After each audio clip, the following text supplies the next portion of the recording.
നിങ്ങൾ ഇന്ന് ഷിരിഡിയിലെത്തുമ്പോൾ കാണുന്നത് വലിയ ഒരു തീർത്ഥാടന നഗരമാണ്.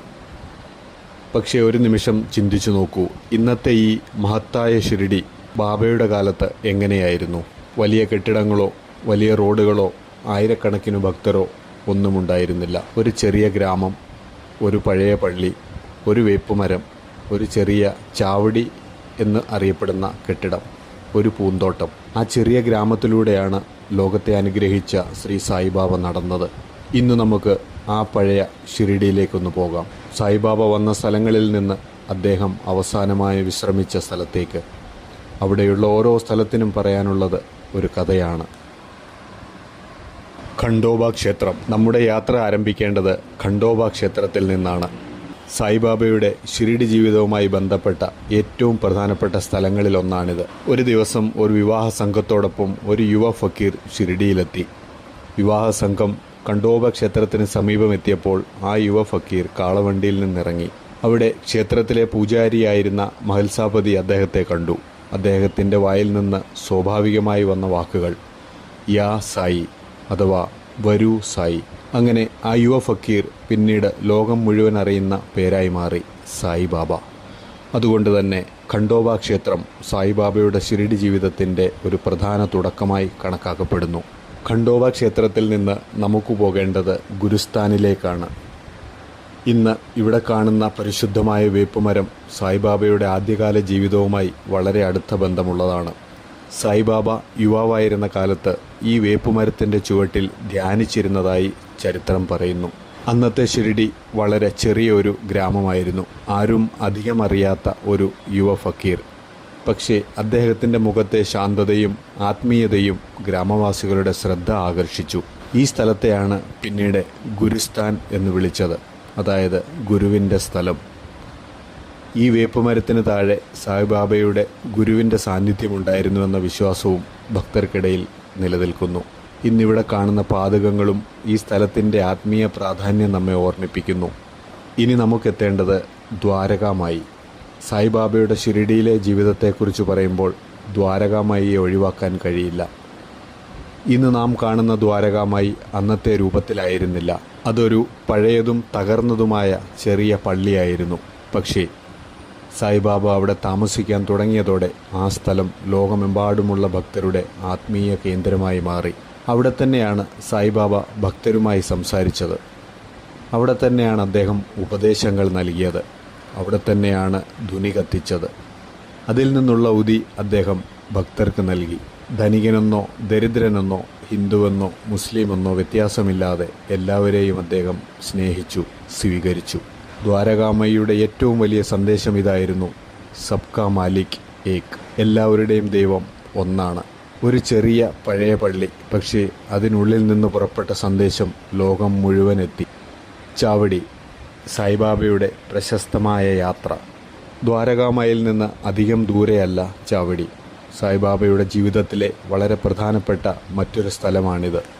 ഒരു കാലത്ത് ശക്തമായ മഴ പെയ്തപ്പോൾ ദ്വാരകാമയുടെ മേൽക്കൂര ചോർന്നതിനാൽ ഭക്തർ സായിബാബയോട് ചാവടിയിൽ താമസിക്കാൻ അഭ്യർത്ഥിച്ചു. അതിനുശേഷം സായിബാബ ഒന്നിടവിട്ട രാത്രികളിൽ ചാവടിയിൽ താമസിക്കുവാൻ തുടങ്ങി. ഇത് പിന്നീടൊരു മനോഹരമായ ഭക്തി പാരമ്പര്യത്തിൻ്റെ തുടക്കമായി. ദ്വാരകാമയിൽ നിന്ന് ചാവടിയിലേക്കുള്ള സായിബാബയുടെ ഘോഷയാത്ര. ഇന്ന് ഷിരിഡിയിൽ നാം കാണുന്ന ചാവടി ഘോഷയാത്രയുടെ വേരുകൾ സായിബാബയുടെ ജീവിതകാലത്തേക്കാണ് എത്തുന്നത്. അതുകൊണ്ട് ചാവടി ഒരു കെട്ടിടം മാത്രമല്ല, സായിബാബയുടെ ഭക്തിയും സ്നേഹവും നിറഞ്ഞു നിന്നിരുന്ന മറ്റൊരിടമാണ്. ലണ്ടി ബാഗ്, ബാബയുടെ ശാന്തമായ ലോകം. ദ്വാരകാമായിയിൽ ഭക്തന്മാരാൽ ചുറ്റപ്പെട്ടിരുന്ന സായിബാബയുടെ മറ്റൊരു രൂപം ഇവിടെ നമുക്ക് കാണാം. പ്രകൃതിയുടെ നടുവിലൂടെ ശാന്തമായി നടക്കുന്ന ബാബ. അതാണ് ലണ്ടിയുടെ ഓർമ്മ. അന്നത്തെ ലണ്ടി പ്രദേശം വലിയൊരു പൂന്തോട്ടമായിരുന്നില്ല.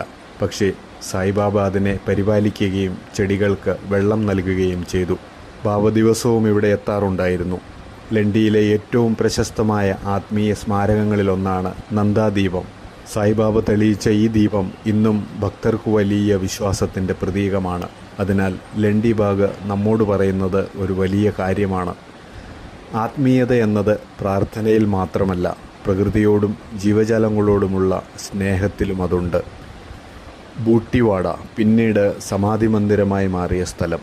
ഇതാണ് ഈ ചരിത്രയാത്രയിലെ ഏറ്റവും അത്ഭുതകരമായ അധ്യായങ്ങളിലൊന്ന്. നാഗ്പൂരിൽ നിന്നുള്ള സായിബാബയുടെ ഭക്തനായിരുന്ന ഗോപാൽറാവു മുകുന്ദ് ബൂട്ടി ഒരു വലിയ വാഡ അല്ലെങ്കിൽ കെട്ടിടം നിർമ്മിക്കാൻ തീരുമാനിച്ചു.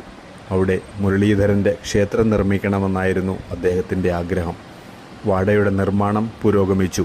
1918 ഒക്ടോബർ 15 സായിബാബ മഹാസമാധി പ്രാപിച്ചതിന് ശേഷം സംഭവിച്ചത് ചരിത്രത്തിലെ അത്ഭുതകരമായ ഒരു വഴിത്തിരിവായിരുന്നു. മുരളീധരൻ്റെ വിഗ്രഹം സ്ഥാപിക്കാനിരുന്ന സ്ഥലത്ത് സായിബാബയുടെ സമാധി ശരീരം സ്ഥിതി ചെയ്തു.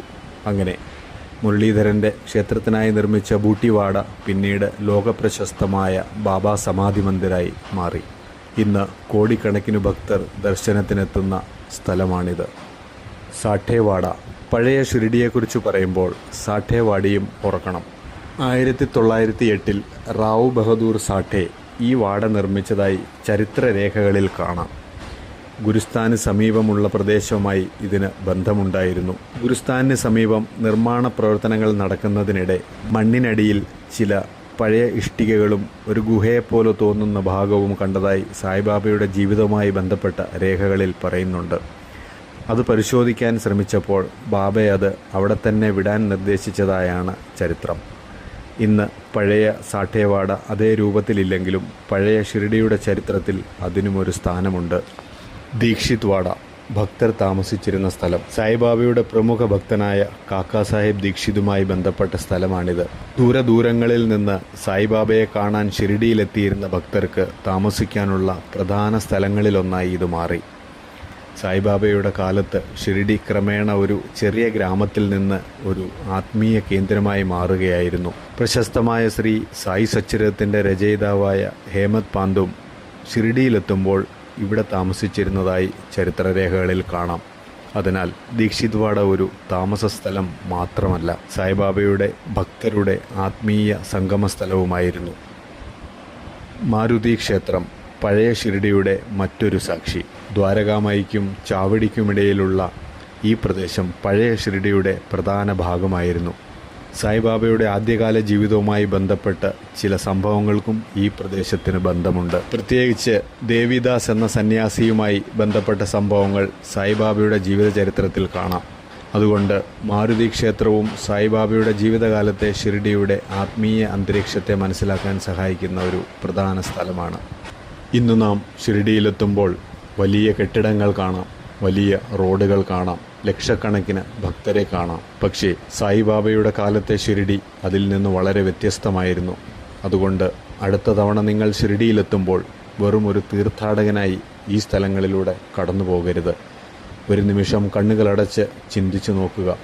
ഇവിടെയാണ് ബാബ നടന്നത്, ഇവിടെയാണ് ബാബ ഇരുന്നത്, ഇവിടെയാണ് ബാബ ഭക്തരോട് സംസാരിച്ചത്, ഇവിടെയാണ് ബാബ തൻ്റെ ജീവിതത്തിൻ്റെ അവസാന അധ്യായം പൂർത്തിയാക്കിയത്. അപ്പോൾ ഒരു പക്ഷേ ഇന്നത്തെ ഷിർഡിയുടെ തിരക്കിനിടയിലും പഴയ ഷിർഡിയിലെ ആ നിശബ്ദമായ സായിബാബയെ നിങ്ങളുടെ ഹൃദയത്തിൽ അനുഭവിക്കാൻ കഴിഞ്ഞേക്കാം. ശ്രീ സച്ചിദാനന്ദ സദ്ഗുരു സായിനാഥ് മഹാരാജ് കി ജയ്.